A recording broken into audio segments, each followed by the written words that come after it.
आज हम उत्तल लेंस तथा अवतल लेंस से प्रतिबिंबों के बनने को समझेंगे। सबसे पहले हम देखते हैं एक उत्तल लेंस। इस उत्तल लेंस के प्रथम मुख्य फोकस से कुछ दूरी पर एक वस्तु ए भी रखी है, जिससे होके चलने वाली दो किरणों को हमने यहाँ पे दिखाया है। तो पहली किरण जहाँ से समांतर उत्तल लेंस पर टकराती है, तो टकराने के पश्चात यह द्वितीय फोकस से होती हुई गुजरती है। इसी प्रकार दूसरी प्रकाश किरण जो प्रकाशिक केंद्र से होकर गुजरती है, बिना विचलित हुए सीधे निकल जाती है। तो जहाँ पर ये दोनों किरणें मिलती हैं, वहाँ पर एक प्रतिबिंब A', B' प्राप्त होता है।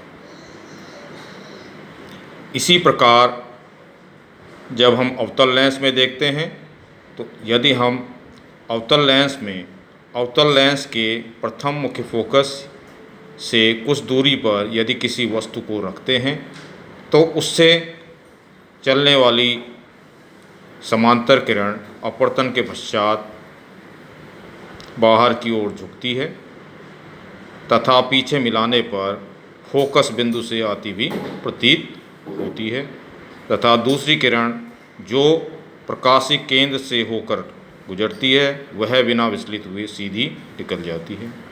जहाँ पर ये दोनों किरणें आपस में मिलती हैं, उस बिंदु पर एक प्रतिबिंब A', B' प्राप्त होता है। यह प्रतिबिंब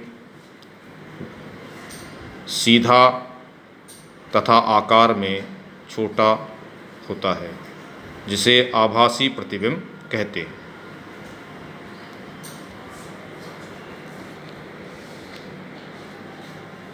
लेंस की क्षमता, पावर ऑफ लेंस। अब यहाँ पर हम लेंस की क्षमता का अध्ययन करेंगे। किसी लेंस की क्षमता उस लेंस द्वारा प्रकाश की किरणों को मोड़ने की क्षमता होती है। अतः कम फोकस दूरी के लेंस प्रकाश किरण को अधिक मोड़ते हैं।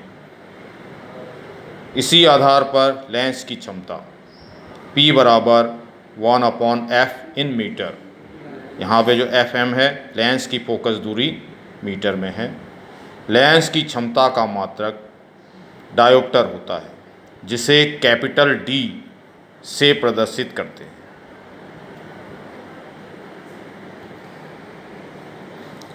संपर्क में रखे लेंसों की क्षमता। यदि हम दो या दो से अधिक लेंसों को एक दूसरे के संपर्क में रख दें, तो उस लेंस की तुल्य क्षमता इन लेंसों की अलग अलग क्षमताओं का बीजगणितीय योग होता है।